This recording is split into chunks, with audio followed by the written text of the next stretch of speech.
Salut Romain, ça va? Bof. Je reviens de chez le médecin. Ah merde, t'es encore malade? Non, je pars en vacances, je voulais me faire vacciner contre le sida et il a pas voulu. Attends, t'es sérieux là?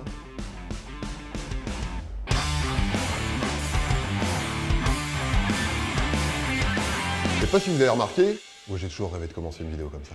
Je sais pas si vous avez remarqué, mais on entend beaucoup moins parler du sida ces derniers temps. J'entends parler du sida. Ah, on n'entend plus trop parler de Ragasonic non plus d'ailleurs. Ça peut paraître être une bonne nouvelle parce que ça veut dire que la recherche a fait des progrès, que les choses s'améliorent, mais du coup le problème c'est que les gens sont un peu moins bien renseignés. Alors je vous propose de refaire un petit tour de la question avec 5 bullshit qu'on entend souvent sur la maladie.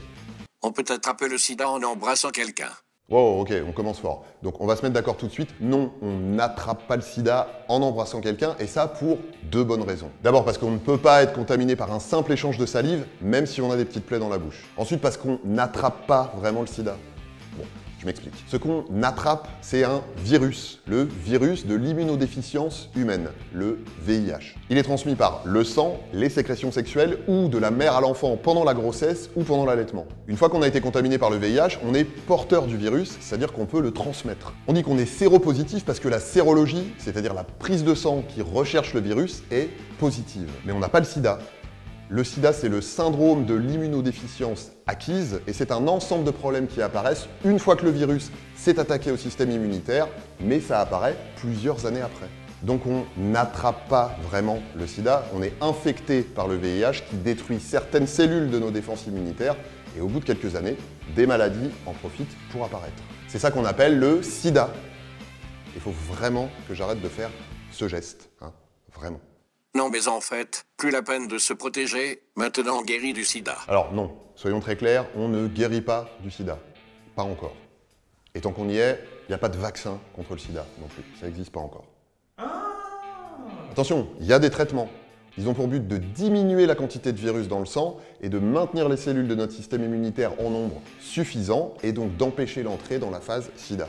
Ces traitements sont tellement efficaces que parfois le virus devient indétectable dans le sang et qu'on peut avoir la même espérance de vie que tout le monde quand on est séropositif. Mais on n'est pas guéri pour autant. D'abord parce qu'on est sous traitement à vie pour ça, et ensuite parce que la présence du VIH dans l'organisme provoque une inflammation chronique qui peut finir par déclencher d'autres maladies. Donc, si, il faut continuer à se protéger. Pas la peine de se dépister quand on fait confiance à l'autre. Bon, ok, c'est vrai, la confiance, c'est important dans un couple. Mais 1, est-ce que vous faites aussi confiance à ses ex-partenaires? Et 2, il n'y a pas que le sexe comme mode de contamination. Donc votre compagne ou votre compagnon a très bien pu être infecté sans même avoir conscience des risques. Donc avant de se passer de préservatif dans un couple, on check que tout est clean, chacun fait son test de dépistage et on attend les résultats avant de faire la greffe du latex. Dans ce cas de figure, mais aussi pour tous les cas dans lesquels vous avez envie de faire une petite vérification, il y a partout en France des CEGID. Des centres gratuits d'information, de dépistage et de diagnostic. Il suffit de vous y rendre pour un dépistage par simple prise de sang pour le VIH, mais aussi pour les hépatites et les infections sexuellement transmissibles. Hein, tant qu'on y est. Voilà, comme ça, même si le risque zéro n'existe pas, vous partez sur des bonnes bases. Bon, n'hésitez pas à refaire un petit dépistage de temps en temps. Je vous mets les liens des centres dans la description. Il n'y a pas de risque pour les rapports sexuels sans éjaculation. C'est faux. D'abord parce qu'avant l'éjaculation, il y a un écoulement de liquide préséminal dans lequel on peut retrouver le virus, donc qui peut vous infecter même si votre partenaire se retire avant le bouquet final. Ensuite parce que les organes génitaux sont recouverts de muqueuse, c'est-à-dire une peau très fine avec des petits vaisseaux sanguins très proches de la surface. Et qu'avec le frottement, il y a un risque de contamination. Donc, pour être très clair, en cas de pénétration anale ou vaginale, préservatif. En cas d'échange de sextoy, préservatif.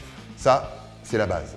Bon, maintenant pour les rapports orogénitaux. Orogénitaux, c'est pas une marque de gâteau, ça veut dire fellation ou cunnilingus. Notez que le risque est négligeable pour celui ou celle sur qui on pratique l'acte, mais qu'il peut y en avoir un pour celui ou celle qui est au boulot. Donc, pour la fellation, le risque existe, notamment si le sirop d'amour est déversé dans la bouche. Le seul moyen de prendre 0 risque, c'est le préservatif. Le mieux, c'est de les choisir sans lubrifiant, voire aromatisés. En plus, ça protège aussi des infections sexuellement transmissibles. Pour le cunnilingus, le risque est faible, mais il ne peut pas être complètement écarté, surtout si les muqueuses génitales ou celles de la bouche sont abîmées. Et puis il y a toujours les IST. Si vous voulez réduire le risque à 0, vous pouvez utiliser des digues. Un peu comme chez le dentiste, mais sans la roulette. C'est un rectangle de latex que vous tenez entre votre bouche et la zone. C'est un préservatif pour la langue, quoi, mais plat. L'anulingus, maintenant, c'est une pratique à faible risque pour le VIH, mais pour l'hépatite A, donc même consigne, si vous voulez éviter tout risque, la digue. La digue. Pour le reste, et notamment pour les risques liés aux injections, ne partagez pas vos seringues. Ne partagez pas non plus vos pailles, si vous mettez des pailles dans le nez, notamment à cause des risques liés aux muqueuses irritées. De manière générale, ne partagez pas d'objets en contact avec du sang ou des sécrétions sexuelles. Si la capote craque, c'est foutu. Alors évidemment, c'est mieux si ça n'arrive pas, mais en cas de craquage, il y a les TPE. Alors, pas ceux que vous donnent les profs au lycée, là on parle de traitement post-exposition. Donc si la capote a craqué ou que vous craignez d'avoir été exposé au VIH de quelque manière que ce soit, vous pouvez aller aux urgences et demander à être vu rapidement par le médecin référent. Vous pouvez aussi aller dans un service spécialisé dans ce genre de suivi.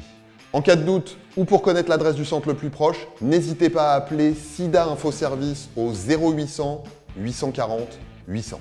On vous répondra 7 jours sur 7 et 24 heures sur 24. Sur place, la personne qui vous recevra évaluera les risques et mettra en place un traitement si besoin. Plus le traitement est pris tôt, plus il est efficace. Alors, il diminue le risque d'être contaminé, mais attention, il ne le supprime pas complètement. Donc il vous faudra peut-être ensuite un suivi et un dépistage pour être sûr. Mais ça, c'est le médecin qui vous le dira. Voilà, donc surtout, n'oubliez pas, on entend moins parler du sida, mais il est toujours là. Et il y a 18 millions de personnes séropositives dans le monde qui n'ont toujours pas accès au traitement. Donc la recherche, les projets d'aide aux malades et les associations ont toujours besoin de soutien. Si vous voulez apporter votre pierre à l'édifice, vous pouvez donner 5 € au SIDAction juste en envoyant « don » par SMS au 92 110. DTC, c'est fini pour aujourd'hui, on se retrouve très vite pour de nouvelles vidéos. En attendant, prenez soin de vous, prenez soin des autres, mettez-vous bien et surtout, portez-vous bien.